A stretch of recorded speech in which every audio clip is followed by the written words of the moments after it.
انہوں نے کیا تمہیں ہمیں عقیدہ نہیں بتایا ہوگا؟ جس نبی نے طہارت حاصل کرنے کے لیے کتنے پتھر استعمال کیے جائیں ان پتھروں کے عدد بتا دیے، اس نبی نے یہ نہیں بتایا ہوگا کہ عقیدہ تمہارا ایمان کیسا ہونا چاہیے؟ بولو بولو، بتایا ہوگا کہ نہیں بتایا ہوگا؟ تو پھر کیوں لڑتے ہو؟ کیوں جھگڑتے ہو؟ کیوں آپس میں مسجدیں تم نے الگ الگ کر لی؟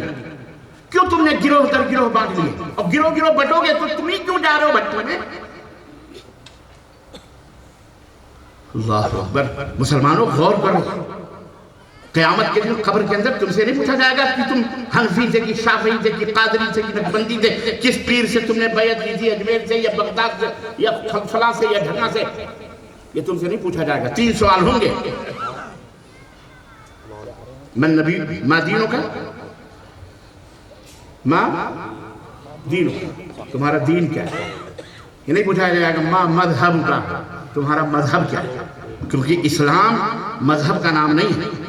اسلام کوئی مذہب نہیں ہے. مذہب اس قاعدے اور قانون کو کہتے ہیں. اس کی وضاحت میں کرتا چلوں.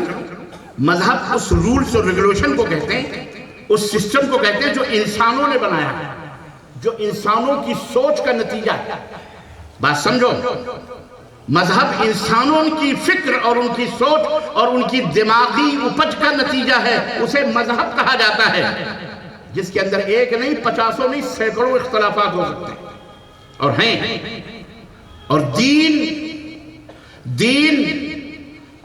وہ دین ہوتا ہے، وہ طریقہ ہے جو انسان نے نہیں بنایا ہوتا ہے، بلکہ وہ آسمان سے اترا ہوا ہوتا ہے. سمجھ میں بات آئی؟ تو مذہب بنانے والے کون؟ بولو، انسان. اور دین بنانے والا کون؟ ہمارا اور تمہارا خالق و مالک، جو ہم کو بنانے والا، آسمان بنانے والا، زمین بنانے والا. اسی لیے اس نے قرآن کریم میں فرمایا الیوم اکملت لکم دینکم.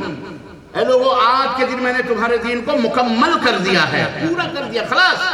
یہ اینٹ مکمل ہو گئی، آخری اینٹ تھی. یہاں ایک بات اور میں آپ کو بتا دیتا ہوں.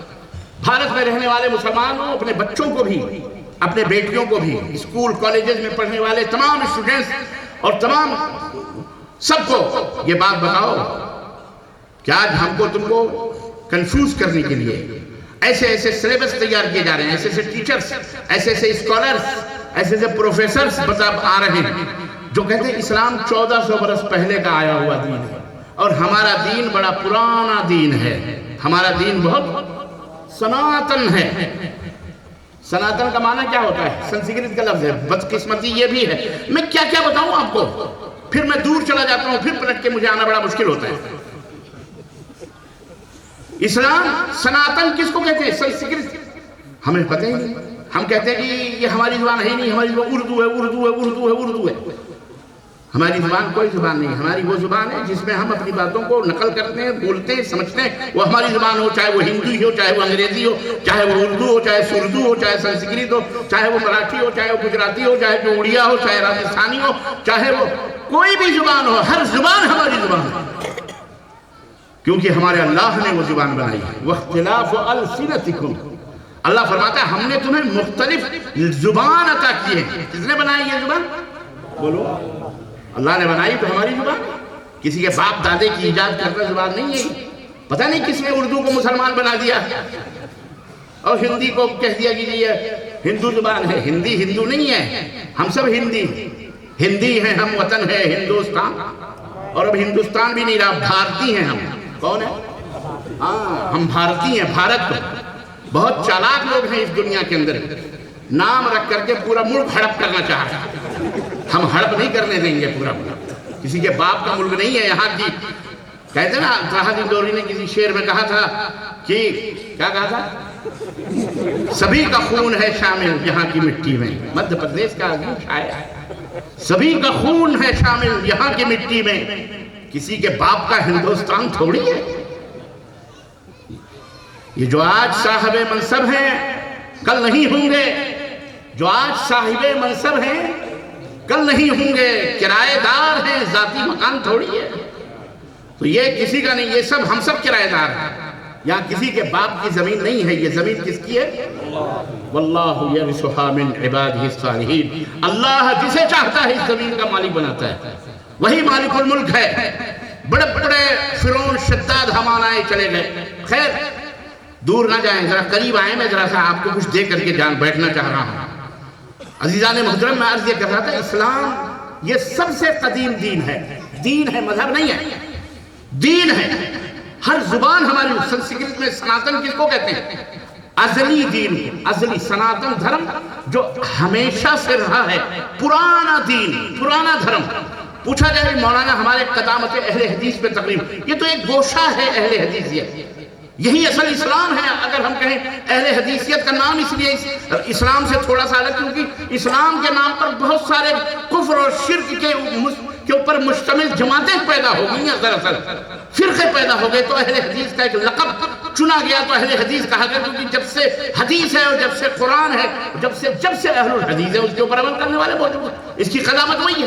لیکن خیر ایسے جماعت بھی ہم اس کو الگ کر لیں تو ہم یہ سمجھیں اسلام سب سے پرانا دین ہے، کیونکہ سب سے پرانا اس زمین کے اوپر کوئی رہنے والا، اگر معقول عقل والا کوئی جاندار دو پیروں کا جانور اور حیوان ہے، اسے ہم انسان کہتے ہیں۔ اسے کیا کہتے ہیں؟ اور پہلا انسان اس روئے زمین پر جو آیا وہ مسلمان تھا، وہ اسلام لے کر کے آیا ہے۔ کیا لے کر کے آیا وہ؟ یہ 2000 سال پہلے کی بات نہیں ہے، 4000 سال، 5000، 10,000 سال پہلے کی بات نہیں ہے۔ پہلا انسان جو اس دھرتی پر آیا اس کو ہم بابا اعظم کہتے ہیں۔ ہر ہسٹری، ہر تاریخ کے اندر یہ چیز موجود ہے۔ اور ان کی بیوی کو اماں حوا کہتے ہیں، سب کی اماں ہیں، انہی سے ہم سب پیدا ہوئے ہیں۔ تو وہ جب اس دھرتی پر آئے تو انہوں نے سب سے پہلا جو دین متعارف کرایا وہ اللہ نے ان کو بھیجا، اور وہ دین اسلام دے کر کے بھیجا، جس کی آخری اینٹ حضرت محمد الرسول اللہ صلی اللہ علیہ وسلم ہیں، خاتم النبیین۔ اسی لیے ان کو کہا جاتا ہے کہ تمام نبیوں، رشیوں، پیغمبروں کے آخری اینٹ ہیں، آخری کڑی ہیں، ان کے بعد اب کوئی نبی اور رسول آنے والا۔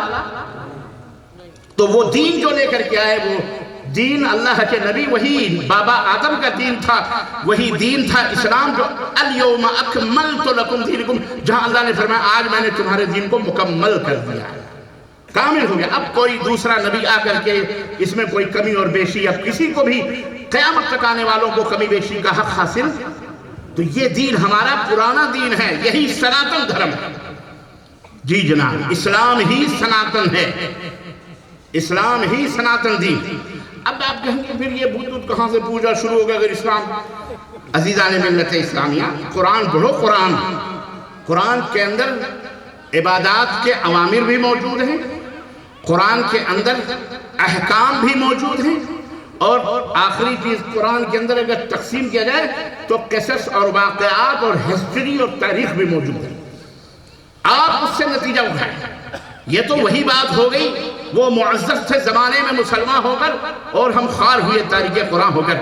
ہم نے نہ اپنے بہن بیٹیوں کو قرآن کا معنی اور مطلب سمجھایا، نہ ہم خود سمجھے، نہ ہم نے اس کی کوشش کی اپنی مختلف زبانوں میں۔ تو قرآن کے اندر یہ باتیں موجود ہیں۔